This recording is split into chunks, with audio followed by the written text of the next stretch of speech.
Olá, seja bem-vindo e bem-vinda ao programa O Assunto É, o podcast do Instituto Federal da Paraíba, campus João Pessoa. E hoje o assunto é método Braille.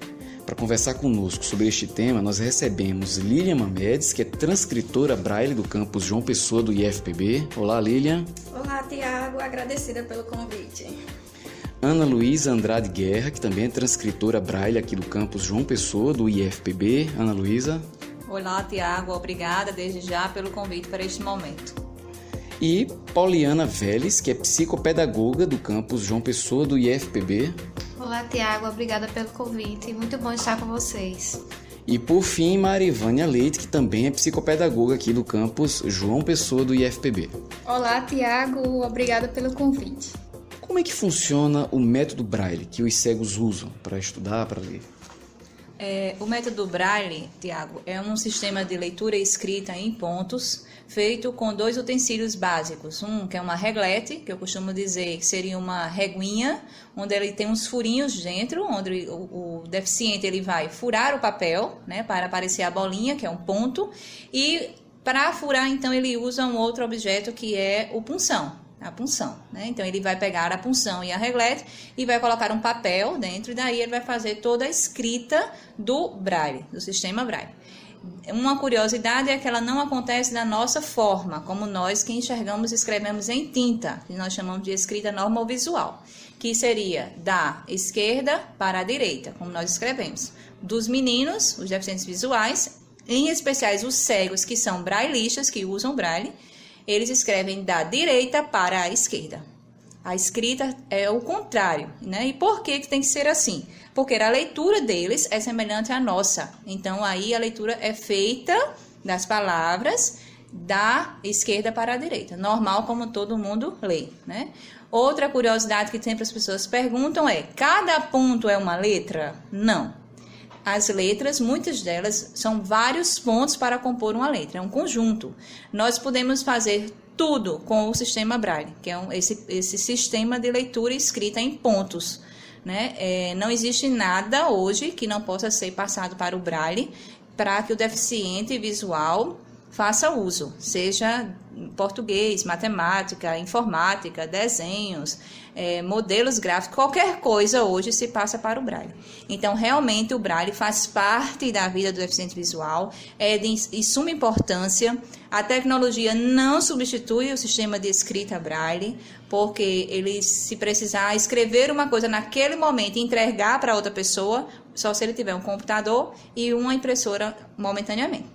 Se ele não tiver, ele não faz. Então, se ele sabe escrever em Braille, ele redige qualquer coisa naquele momento e passa para o outro, que possivelmente deveria saber ler o que ele redigiu. Então, o Braille funciona mais ou menos dessa forma. E é de suma importância para a vida dos meninos. Outra coisa também que é importante ressaltar, né, que muita gente confunde o Braille com a Libras.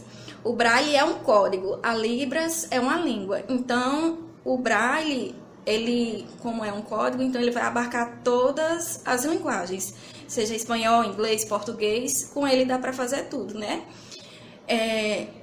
A Libras tem uma gramática própria, o que difere do Braille, que tem pessoas que costumam dizer que o Braille é mais difícil por conta que é uma língua, e não é. O Braille é um código e dá para se aprender perfeitamente.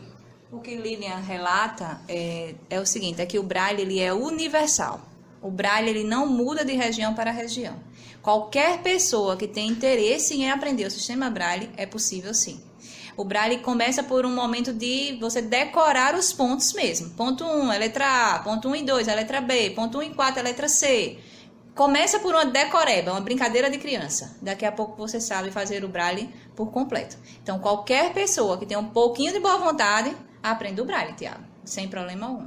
O uso do Braille pela indústria. Eu observo em caixas de remédio, eu já observo os pontinhos ali do Braille, mas eu não me recordo de ver muito em outros locais. Vocês acham que deveria ser mais usado na sociedade, pela indústria, pelos serviços públicos, para ampliar o acesso aos conteúdos? Eu acredito que sim, também. Tem o maior desejo, né? Realmente se vê em caixas de medicamentos, se vê em mapas na porta de bancos, né? Se vê em portas de repartições públicas, algumas que já têm a identificação em Braille. o que não é muito comum e muitas vezes estar lá, mas está errado. É o pior, né? Estar lá presente para dizer que está, mas está errado. Eu entendo ou quero acreditar que é porque a pessoa que foi produzir não tinha tal conhecimento para fazer aquele material. Então, simplesmente pegou informações da internet, como é que se faz o braille, foi lá e eu fiz, está aqui feito. Passou para outro que também não sabe nada e está lá aceito e colado na porta. Quando a gente chega, uma pessoa que sabe ler e escrever em braille, acha erros banais e o deficiente visual é que acha mesmo, porque ele lê o braille com muita facilidade, né? Deixa eu alertar uma coisa aqui. Ler braille para quem enxerga é com os olhos. Ler braille para quem não enxerga, para o cego, é com os dedos. Ninguém vai chegar numa plaquinha que tem braille e ficar passando o dedo para tentar ler. Não vai ler. Quem enxerga, lê com os olhos. Ele vira letras como se fosse em português, né?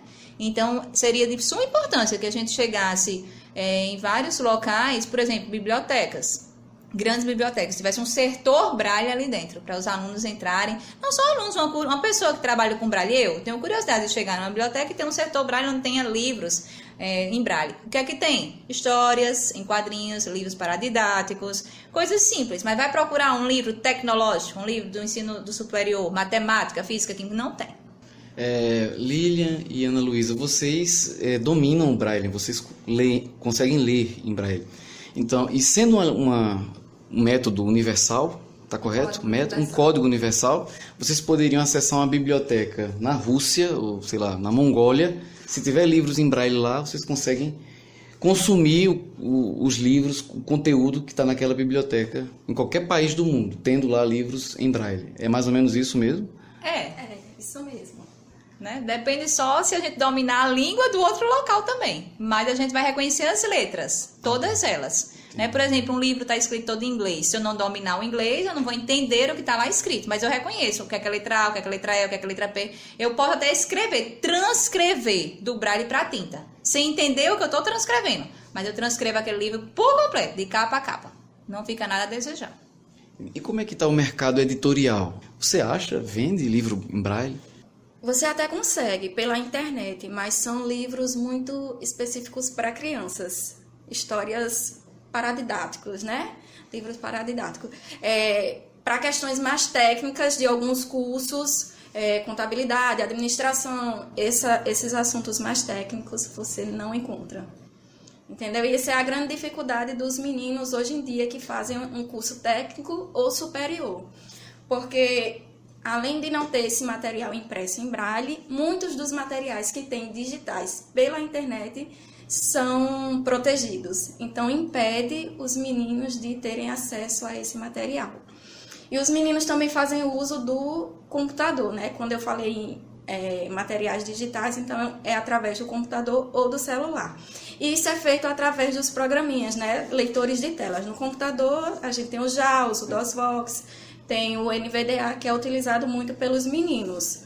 O JAWS nem tanto, né, porque ele tem um valor muito inacessível para os meninos deficientes visuais. O mais comum deles utilizarem é o NVDA, né, porque é de domínio público, então eles baixam tranquilamente na internet. Então, esses materiais mais técnicos, que são de interesse deles, né, de algumas áreas, é bastante difícil de encontrar.